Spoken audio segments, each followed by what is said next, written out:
Throughout our days on this earth place, we begin to store every thought, every sight, every sound, every impression that we have in our hearts and minds. We actually create neural pathways in our brain in which we posit everything that we have known and seen into a hardwiring system that helps us to identify who we are. We build our character based on the things that we see and hear and taste and touch and feel and actually bring into ourselves as a part of ourselves. After visiting thousands and thousands of patients in hospice care, I began to notice that people that were in facilities did not have ready access to the pieces of themselves that they had become over the years. And one of the reasons why this happened was because they did not have contemporary stimulation that would provoke concepts and places and ideas and thoughts and memories that they have had in the past to come to the fore of their life. And so in many cases we move people into care facilities, and at some level we are helping them to shut down sooner than they may need to because of the physical strain. We help them to shut down because we don't provide them with the stimulus that they need because of the stimulus that they have developed all throughout their life. All of these things that we amass inside of ourselves from our experience are actually a part of our identity and character, and they help us to grow. So without access, ready access, and reminders that we have been to these places and done these things and heard these words and said these words and tasted these foods, then we begin to become diminished as individuals. Our character is thwarted, and in many cases people become very, very depressed, and they stay in a place that is almost as this subdued identity or a subdued self. I began to recognize early on when we started our program with poetry reading that this sparked a sense of life in people, and that people began to come out of their shells because they would hear images or they would speak images that were in the poems we were sharing with each other, and they would prompt memories to come to the fore of their hearts and minds, and they would share those memories. It not only deepened the sense of their own personal identity and character, but it began to deepen relationships between the people who lived in facilities. Now, it does not matter whether the facility is a nursing home or a hospital, an assisted living, a retirement home. Any place that is not an individual's home is less than the home that they would naturally choose to live in. In other words, people are displaced. And when people are displaced, they become disenfranchised. These poetry reading groups, though, are just a seed, just a sample of the kind of things that could be presented to seniors who are living in adult care settings that would help them to find a sense of homeostasis and to continue the process of growing as an individual, even though they are not in their home of first choice.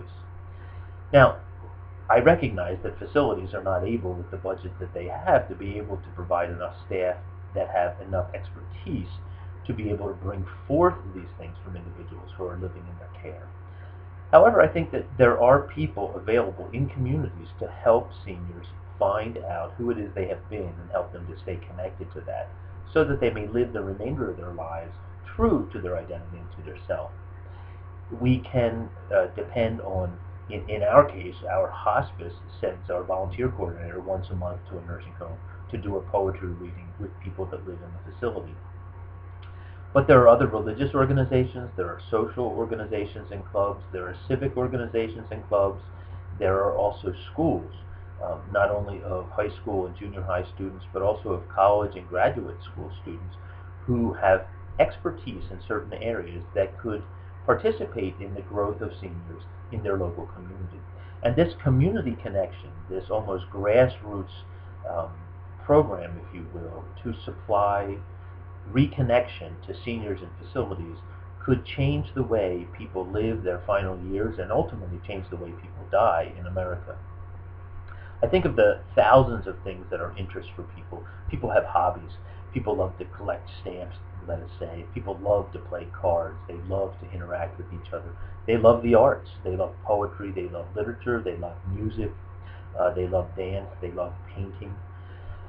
People have political and social interests. Maybe at one point in their life they were an advocate, or maybe they like to raise awareness about political, environmental, or social issues.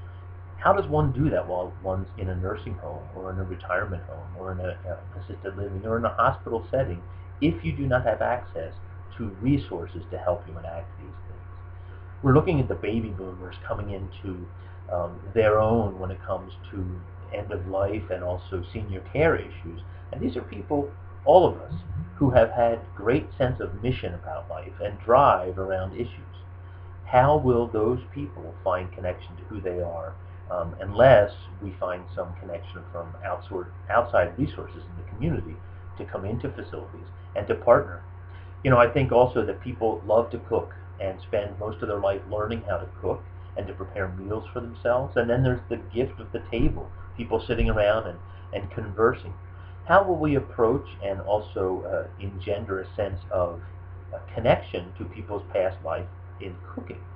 And it may be as simple as a local civic group, a Lions group, coming in one night and helping a series of individuals, a group of seniors, to cook something. It may be as simple as the facilities themselves opening up the kitchen to those who are able to cook, to come in and provide some source of nourishment for other people who live, other residents in their facility.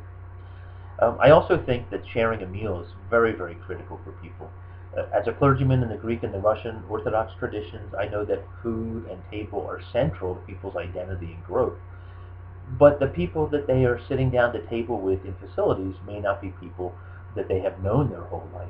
So how will religious and ethnic communities engage the people living, the seniors living in care facilities, around the areas of food and celebration that they are used to? I remember one particular patient who loved baklava, and this patient was a Greek Orthodox person. They were actually at a place in their life where they couldn't even eat anymore. But they asked me one day if I would bring some baklava so they could see it. They were bedridden and they could not get out of bed, so that they could not only look upon the baklava but smell it, and actually maybe have me put it to their lips so that they could taste the cinnamon and the nutmeg and some of the sweetness from the honey. These things are critical for people to feel alive, and we are, all of us, still alive until we are alive no more.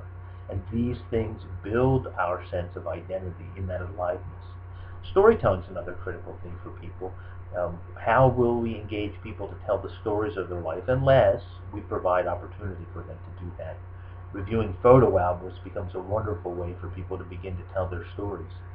And finally, I think of sharing compassion. So many people have a mission in their life, a way of connecting with the community around them in which they give and give and give because it's a worthy cause, and as a part of their character and sense of identity, they recognize the value in giving and being a compassionate individual for others. One of the simple poems that we put together after our volunteers had been doing some work in the poetry reading endeavor in a facility relates to the compassion that people feel and how it is born in them. And I'm going to close this portion of this video, which is just a taste of the information I'd like to share in my TED Talk, with this poem entitled Beautiful Land. Only give me some space, be it ever so small, to lay my head and ponder. Only give me some space, be it ever so small, to sit myself and stare. The place where one piece of land meets another, almost. The space where one mountain itself reaches down and out toward the upward slope of another, almost. There is a river that runs between the between of that place. There is an echo there that bounces off the mountain walls. It is in that great space of the between you tilled the earthly loam of compassion. It is in that expansive place of the echo that you planted tender seedlings of giving. The purpling shadows of the dawn-rise mist drape the moistening soil and feed the youngling trees. The days will wear on, and it will not be long before the trees you have nursed offer sheltering shade and generative seed. Ponder and stare, with me, upon the grove you have planted. Blossom and leaf are soon to bud. Come into this valley of tenderness and gentle giving. Find repose among the spreading limbs and cold running water. This place is of your own creating. This space is of your own design. Only give me some space, be it ever so small, to lay my head and ponder. Only give me some space, be it ever so tiny, to sit myself and stare. The place where one piece of land meets another, almost. The space where one mountain reaches itself down and out toward the upward slope of another, almost. There is a river there that runs between the between of that place. There is an echo there that bounces off the mountain walls. This beauty is yours. This beauty is you. These things that people have planted in their life from the very earliest days until their adulthood and their diminishment towards end-of-life issues. These are all so very important in how they identify themselves and how they find a sense of homeostasis, value, worth, and character. It's very important for us to bring these things to people in facilities, in senior care living centers.